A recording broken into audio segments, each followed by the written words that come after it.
So hi everybody, and we're almost through with the first unit. In the previous videos, we've introduced the concept of sequential games. In these games, we have one player deciding first and the other player following with his or her decision.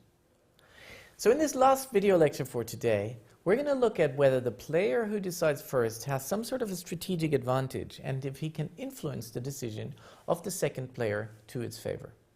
So for this, let's have a look at the market for domestic flights in Germany a couple of years ago.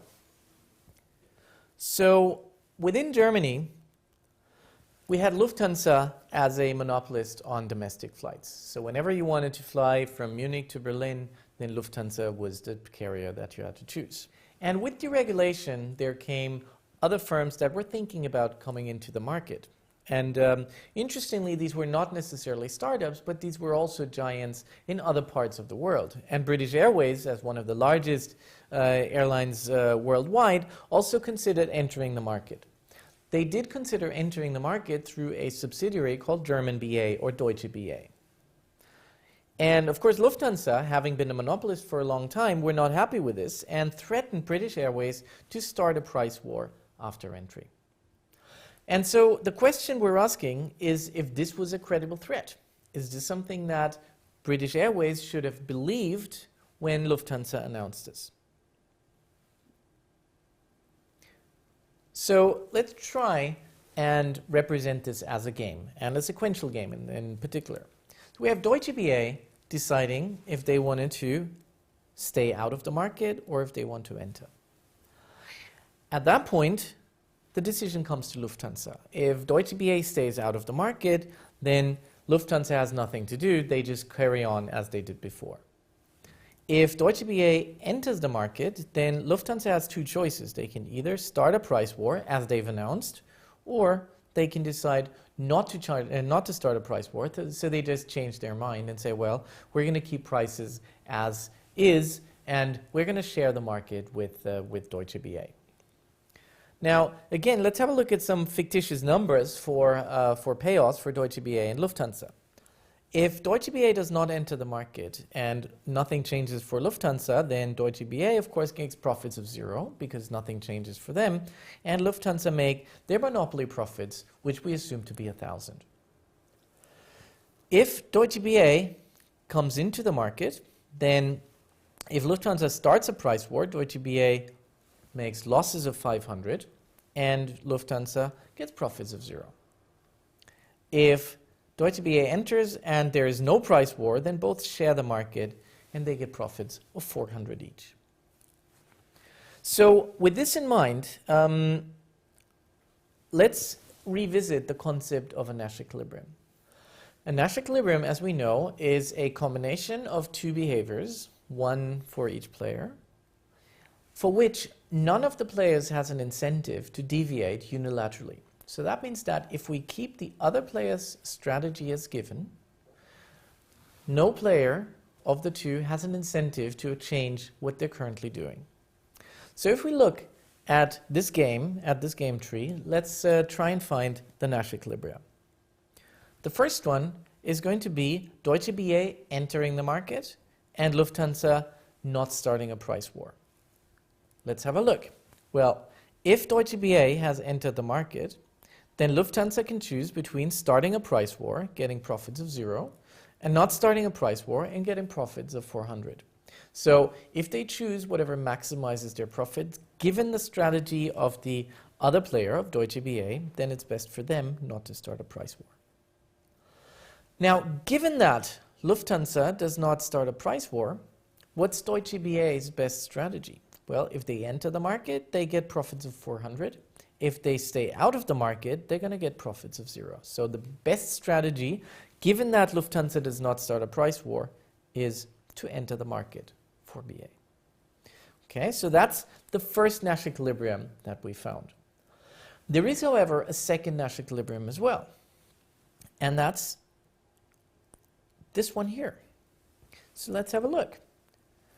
If Deutsche BA, or if Lufthansa starts a price war here, then Deutsche BA can choose if they want to enter the market and make profits of minus 500, or if they want to stay out and make profits of 0.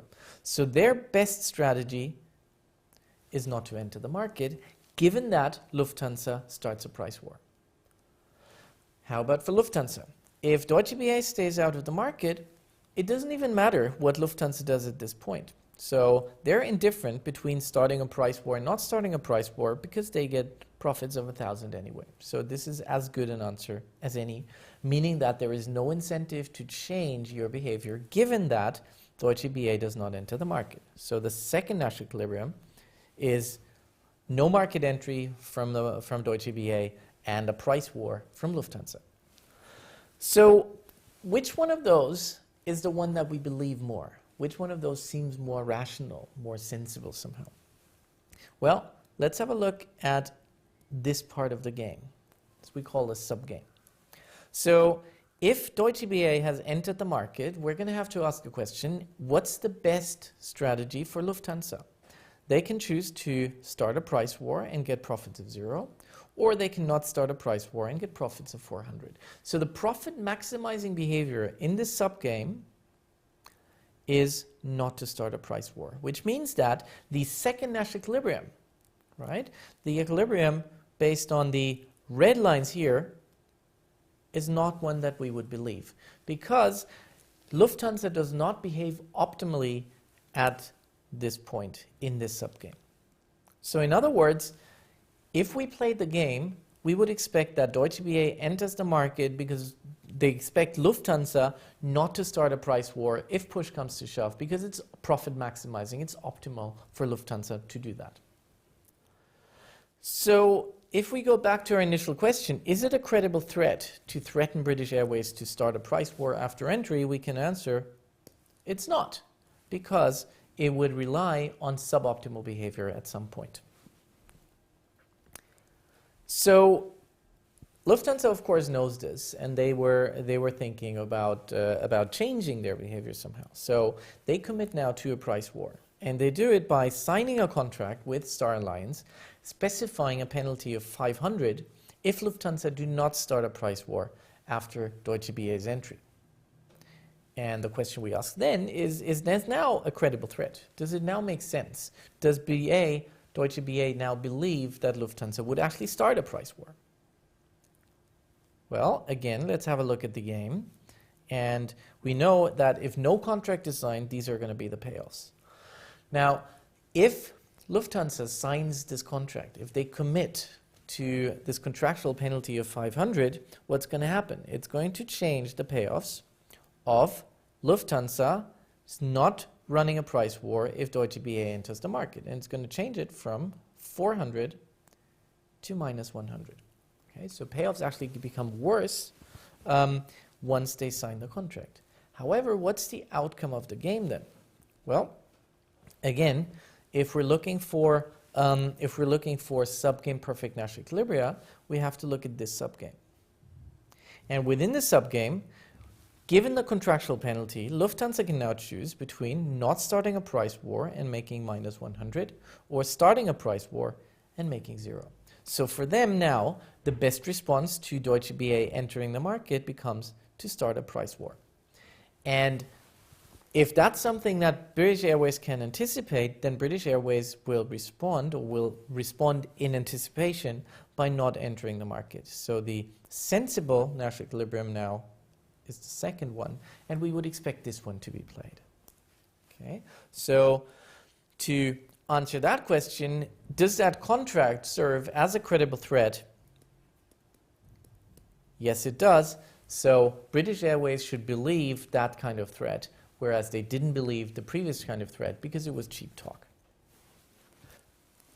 Okay, so to wrap up, what did we do in this session? Well, in this session we looked at a sequential game again, and we showed that commitment, in a particular way, commitment can change the way the game is played. And in particular for Lufthansa, it was important that they change their payoffs so that they don't play whatever they don't like if a particular contingency arises. So the contingency here was that British Airways enters, and they sort of felt, well, we need to force ourselves to commit to a price war. And they did that by signing that commitment, signing that contract with the Star Alliance.